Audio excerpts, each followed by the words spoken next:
Assalamualaikum warahmatullahi wabarakatuh. Sebelumnya perkenalkan kami dari kelompok F, dari mata kuliah reaktor, akan menjelaskan mengenai tugas kelompok dari kelompok kami, yaitu mengenai pembuatan metil akrilat menggunakan asam akrilat dan metanol. Berikut merupakan anggota dari kelompok kami. Berikut merupakan poin-poin yang akan kita bahas pada presentasi kali ini. Oke, kita masuk ke latar belakang. Jadi, pesatnya perkembangan industri di Indonesia mendorong meningkatnya kebutuhan metil akrilat, yang merupakan bahan penting dalam pembuatan polimer, perekat, cat, tekstil, dan juga plastik. Namun, sampai saat ini, Indonesia masih belum memiliki fasilitas produksi metil akrilat dan masih bergantung pada impor. Jadi, pada studi kali ini akan menjadi langkah awal untuk mendukung kemandirian industri kimia nasional. Kita masuk ke reaksi pembentukan metil akrilat. Jadi, reaksinya meliputi reaksi oksidasi propilen, dapat dilihat pada slide. Suhunya berkisar antara 250 hingga 330 derajat Celcius dengan tekanan sampai 5 atm. Kemudian reaksi selanjutnya yakni esterifikasi asam akrilat dengan reaksi sebagai berikut. Dapat dilihat dari slide, terdapat beberapa faktor yang dapat memengaruhi reaksi pembentukan metil akrilat, seperti proses, suhu, tekanan, konversi katalis, jenis reaktor, dan juga alat proses. Berdasarkan pembandingan proses sebelumnya, maka pada perancangan pabrik metil akrilat dapat diproduksi dengan cara esterifikasi asam akrilat dengan metanol, karena yang pertama, nilai konversi yang didapat lebih tinggi, kemudian prosesnya lebih sederhana, dan kondisi operasi lebih rendah. Selanjutnya ada spesifikasi produk metil akrilat dengan rumus molekulnya itu CH2, CH3, CH, COO, CH3 dengan sifat-sifat reaktif yaitu sebagai berikut. Kemudian ada spesifikasi reaktan. Yang pertama itu asam akrilat dengan rumus molekul CH2, COH dengan sifat-sifatnya itu terlampir pada slide. Kemudian ada metanol dengan rumus molekul CH3OH. Kemudian ada kapasitas desain perancangan, kapasitas 40.000 ton per tahun milik partai ekonomis dan sesuai dengan kapasitas pabrik global, serta mampu memenuhi kebutuhan dalam negeri. Yang pertama itu ada persiapan bahan baku, di mana melakukan pemanasan asam akrilat, metanol, dan asam sulfat hingga 80 derajat Celcius. Yang kedua adalah reaksi CSTR, di mana reaksi kontinu dengan pendinginan air menjaga suhu 80 derajat Celcius. Yang ketiga adalah pemurnian, netralisasi NaOH 50%, dekanter, dan centrifuge. Kemudian ada kinasi reaksi, di mana reaksi antara asam akrilat dengan metanol termasuk reaksi orde 2, di mana reaksinya adalah asam akrilat bereaksi dengan metanol menghasilkan metil akrilat dan air. Dengan persamaan kecepatan reaksi, Ra sama dengan KCACB. Untuk desain reaktor yang digunakan yaitu jenis STR, yaitu reaktor alir tampil berpengaduk dengan tekanan 2 atm, suhu 80 derajat Celcius, volume 27,53 M3, material stainless steel, pengaduk 6-bed blade turbine, for bevel, dengan kapasitas asam akrilat, metanol, dan produk metil akrilat sebagai terlampir. Baik, selanjutnya ada analisis perhitungan, di mana pertama kita akan menghitung dari laju alir metanol. Di mana untuk rumusnya sendiri, massa produk per berat molekul, sehingga diperoleh untuk laju alir dari metanol sendiri 14,7232 kg per second. Selanjutnya kita menghitung laju alir daripada asam akrilat, sehingga diperoleh nilai laju alir daripada asam akrilat adalah 15,0237 kmol per second. Lalu dilanjutkan dengan menghitung CaO, diperoleh 0,067653 kmol per meter kubik. Selanjutnya ada menghitung FA0 atau volume daripada asam akrilat pada waktu ke 0. Terdapat kesalahan penulisan di mana CA0 ini seharusnya FA0, sehingga nanti diperoleh hasil dari FA0 itu 2,222,070 meter kubik per hour. Selanjutnya adalah menghitung FA0 dan juga FB0 dengan inert N. Di mana untuk rumusnya sendiri FAO dikalikan kemurnian 15,023,7 mol per second itu dikalikan dengan 99%, sehingga nanti diperoleh FA0 itu sebesar 14873,463 mol per second.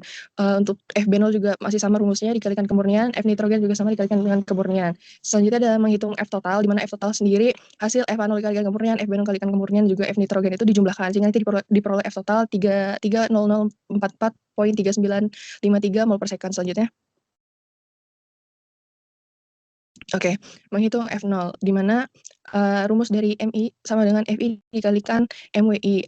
M asam akrilat sama dengan 14873,463 mol per second dikalikan 72,06 gram per mol dikalikan 1 kg per 1000 gram. Nanti diperoleh M asam akrilat adalah 1,0071 kg per second.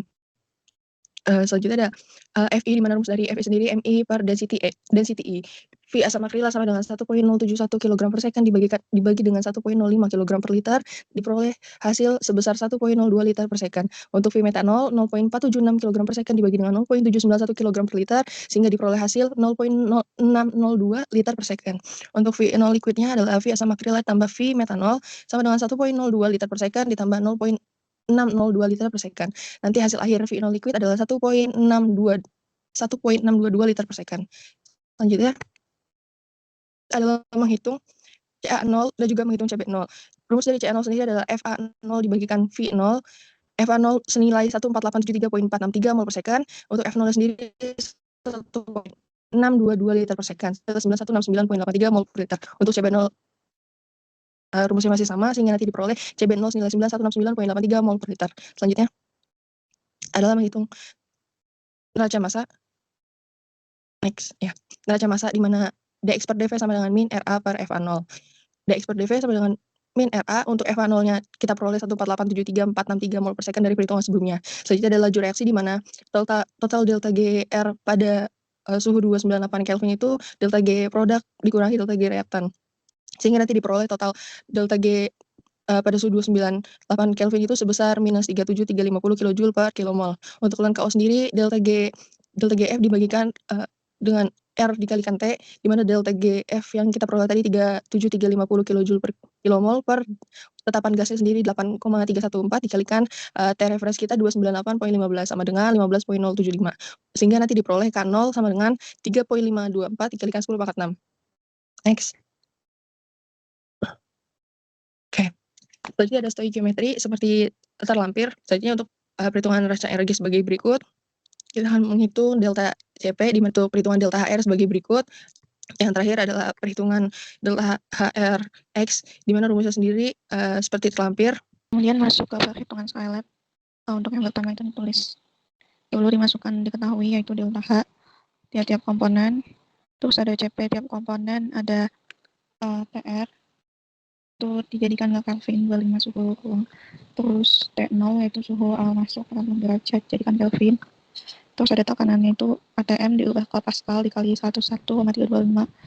Terus dimasukkan R, XA-nya tadi dari perhitungan 0,98, berarti ya 0-nya 1 kurangi 0,02. Kemudian next ada hasilnya dari display yang perhitungan tadi. Didapat F-nya itu 14723,2 kg per jam, terus FA0-nya itu 15023,7 kmol per jam. Terus ada CA0 yaitu 0,067653 kmol per meter kubik, VA0 yaitu 222070 meter kubik per jam. Terus ada profil konveksi suhu dan konsentrasi terhadap volume reaktor, kinetika reaktor dioperasikan secara adiabatis. Kemudian ada grafiknya. Dapat dilihat yaitu CA-nya semakin tinggi volume, konversinya juga semakin tinggi. CC juga sama untuk suhu terhadap volume reaktor.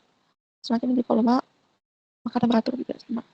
Kalau yang konsentrasi terhadap volume reaktor itu yang CC itu dia semakin tinggi, sementara yang CA dan CB itu semakin kecil. Baik, selanjutnya adalah simulasi menggunakan DWSIM, di mana pada simulasi ini reaksi antara asam akrilat dan metanol dimodelkan dengan reaktor CSTR. Di sebelah kiri dapat dilihat bahwa pengaturan komposisi umpan, yaitu reaktan, metanol, dan asam akrilat masing-masing dengan perbandingan 0,5 untuk fraksi mol. Ya. Kemudian sedangkan metakrilat dan air bernilai 0 karena belum dimasukkan sebagai produk hasil reaksi. Kemudian di bagian tengah ditampilkan flowsheet utama yang menunjukkan aliran masuk atau reaktan menuju reaktor CSTR, dan keluaran berupa aliran produk. Kemudian pada tabel di bawahnya itu ada master property table yang menampilkan kondisi operasi, yaitu temperatur reaksi sebesar 353,15 Kelvin, kemudian tekanan operasi sebesar 202.650 PA Pascal, kemudian laju alir, massa, dan mol untuk umpan dan produk yang relatif seimbang ya, dan menunjukkan proses berlangsung secara kontinu. Kemudian hasil ini juga menunjukkan bahwa sistem membutuhkan energi sebesar minus 1.164.403,26 kW yang menandakan adanya reaksi eksotermis atau pelepasan panas dari proses reaksi pembentukan metil akrilat. Kemudian ada aliran keluar berupa produk, di mana ditampilkan komposisi produk yang terbentuk, yaitu metanol dan asam akrilat yang masih tersisa dalam jumlah yang sangat kecil, yaitu masing-masing sekitar 2,0185 kali 10 pangkat min 6 mol. Kemudian komponen hasil reaksi yaitu metakrilat dan air yang memiliki fraksi mol yang cukup besar, yaitu sebesar 0,499 untuk masing-masing komponen. Hal ini menunjukkan bahwa proses reaksi berjalan dengan konversi yang cukup tinggi. Baik, demikian adalah presentasi dari kami. Kurang lebihnya mohon maaf, dan wassalamualaikum warahmatullahi wabarakatuh.